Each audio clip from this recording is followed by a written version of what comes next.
आज के इस वीडियो में हम जानेंगे कि मानव में लिंग निर्धारण की जो प्रक्रिया है वो प्रक्रिया किस तरह की होती है, या फिर ये प्रश्न इस तरह से भी पूछते हैं आपसे कि मानव के बच्चे में लिंग निर्धारण कैसे होता है। तो बहुत ही सिंपल है, हर एक बच्चा जानता है कि जो नर होते हैं ना, नर नर और मादा दोनों जब मिलेंगे, ठीक है, तभी संतान की उत्पत्ति होती है। ठीक है बच्चों, अब जो नर है उसमें टोटल गुणसूत्र की बात करें अपन तो 46 गुणसूत्र होते हैं। कितने होते हैं? 46 गुणसूत्र होते हैं। जोड़े के हिसाब से अपन बात करेंगे तो भैया जोड़े के हिसाब से इसमें 23 जोड़े होते हैं। तो 23 जोड़े गुणसूत्र होते हैं, यानी कि 44 गुणसूत्र और प्लस XY गुणसूत्र के रूप में अपन इसे प्रदर्शित करते हैं। क्यों? क्योंकि जो 23वां जोड़ा जो रहता है ना, उसे ही वो 23वां जो जोड़ा होता है वो अलग पाया जाता है। ठीक है, स्त्री में जो 46 जोड़े होते हैं, सॉरी 46 गुणसूत्र होते हैं, वो एक समान होते हैं, यानी कि 23 जोड़े ही उनमें एक समान होंगे। लेकिन पुरुष में जो, ठीक है, 22 जोड़े होते हैं वो तो एक समान होते हैं, और 23वां जो जोड़ा होता है वो, ठीक है, XY होता है पुरुष में, और महिलाओं में XX होता है। तो मैंने क्या कहा कि प्रत्येक मनुष्य में 23 जोड़े गुणसूत्र पाए जाते हैं। 23 जोड़े गुणसूत्र पाए जाते हैं, जिनमें से 22 जोड़े गुणसूत्र नर और मादा दोनों में एक समान होंगे। लेकिन जो नर का जो 23वां जोड़ा होता है वहां XY होता है, और मादा का जो 23वां जोड़ा था वो तो XX ही होता है।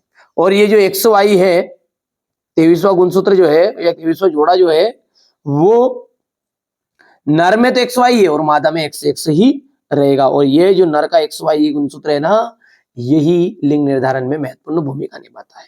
मैं पूरा दूंगा नोट्स भी, इतनी चीज समझ में आ गई नहीं आई आपको कि 46 टोटल है, तो 46 में मैंने टुकड़े कर दिए कि 22 जोड़े हो गए 44, और 23वां जोड़ा जो है XY पाया गया।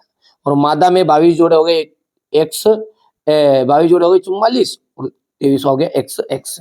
चलिए, अब इनमें से अपन यदि इनके गुणसूत्रों को और अलग करते हैं तो इसका गुणसूत्र निकल कर आया X, और इसका गुणसूत्र निकल कर आया Y। ठीक है, और इधर भी कर लीजिए। तो ये मैंने लिख लिया है कि इसका X हो गया, इसका भी Y हो गया, इसका X आ गया, इसका X आ गया। अब इसका जो X है इसके साथ मिलेगा, ध्यान देना है ना। तो मिलाते हैं भैयू। यदि मान के चलिए ये जो लाइन है अपन लेके आए यहां पर,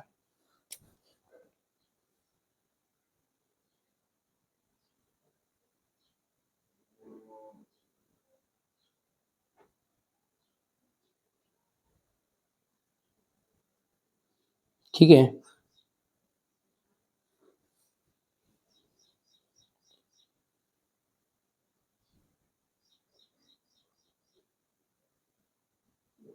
ये हो गया।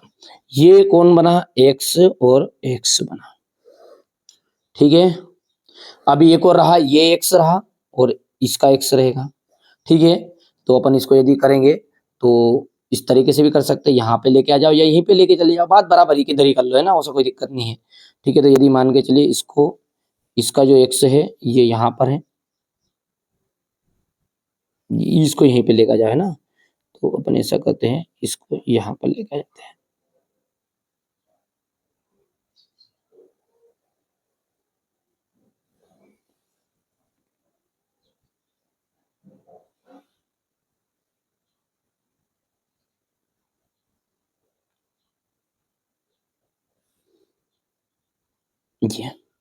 ये भी किसका है? इसी का X और इसका X, तो मिलके बना XX। अब Y वाला मैटर रहा है, तो ये Y वाला मैटर को अपन ऐसा करो, इसको सीधा ले लो यहाँ पर, कैसे ही बना सकते बच्चों, है ना, कोई कंफ्यूजन होने की जरूरत नहीं इसमें, है ना। ठीक है, मैं केवल मिलान करना है इनका, है ना, और मैं बता ही रहा हूँ आपको। वैसे ये तो क्या बना आप बताओ, इसका X और इसका Y बना, तो मिलके बना है XY। अब इसी तरह इसको कर दो, ये इसका X हो गया, इसका Y हो जाएगा ये।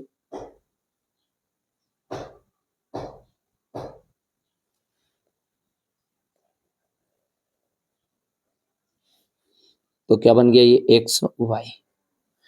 अब आप जानते हैं कि जो x से x है इसका मतलब है लड़की और x y का मतलब होता है लड़का।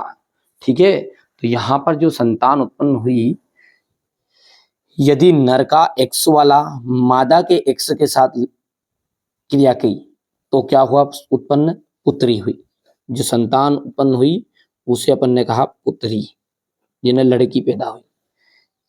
क्या बोला है फिर से देखो, यहां भी x है और यहां भी x है। जब x x क्रिया करेंगे, पुरुष का x गुणसूत्र मादा के x गुणसूत्र से क्रिया करता है तो पुत्री पैदा होती है।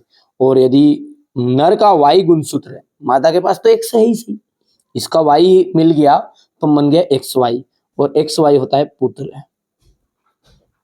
ठीक है, यहां पर y है, यहां पर x है, xy आया, फिर से पुत्र बन गया। तो यदि नर का x गुणसूत्र मादा के x गुणसूत्र से, ठीक है, मिलेगा तो जो उत्पन्न होने वाली संतान है, जो पैदा होने वाली संतान है, वो लड़की होगी या पुत्री होगी। और यदि नर का y गुणसूत्र स्त्री के x गुणसूत्र के साथ संयोजित होता है, मिलता है, तो उत्पन्न संतान जो होगी ना वो पुत्र होगा। बहुत ही सिंपल है। अब इसको यदि लिखोगे आप तो थोड़ा सा एक बार मैं बोल देता हूं। प्रत्येक मनुष्य में 23 जोड़े गुणसूत्र पाए जाते हैं। कितने जोड़े? 23 जोड़े गुणसूत्र पाए जाते हैं, जिनमें से 22 जोड़े उनमें एक समान होते हैं। लेकिन जो नर का, ठीक है, नर का 23 वह गुणसूत्र जो होता है, 23वां जोड़ा जो होता है, उसमें XY होता है, और मादा का 23वां जोड़ा XX होता है। यही लिंग निर्धारण में महत्वपूर्ण भूमिका निभाते हैं। यदि नर का X गुणसूत्र मादा के X गुणसूत्र के साथ क्रिया करता है या संयोजित होता है, मिलता है, कुछ भी बोल दो, X गुणसूत्र मादा के X गुणसूत्र के साथ मिलता है, तो जो उत्पन्न होने वाली संतान है वो पुत्री होगी। लेकिन यदि नर का Y गुणसूत्र मादा के X गुणसूत्र, क्योंकि इसके पास तो X ही है, यदि नर का Y गुणसूत्र मादा के X गुणसूत्र के साथ संयोजित होगा तो उत्पन्न होने वाली संतान पुत्र होगा। 50-50 का रेशो देख लीजिए ध्यान से, 2 बार पुत्री है तो 2 पुत्र हुए। यानी इसलिए कहते हैं कि भगवान ने, प्रकृति ने जो है समानता बनाई है, पुरुष भी जितने उतने ही महिलाओं की संख्या है। लेकिन ये जो आपका भ्रूण हत्या होती है ना, उसके कारण ये इसमें कम ज्यादा हो जाते हैं।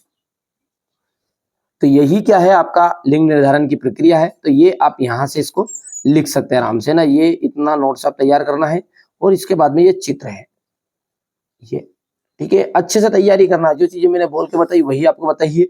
इसी को लिंग निर्धारण की प्रक्रिया कहते हैं, या फिर मानव के बच्चे में लिंग निर्धारण इसी को कहा जाता है। ठीक है, तो बढ़िया से आप तैयारी करिएगा। आशा करता है कि आप अच्छे से, ठीक है, समझ भी गए होंगे। तो मिलते हैं अगले वीडियो में।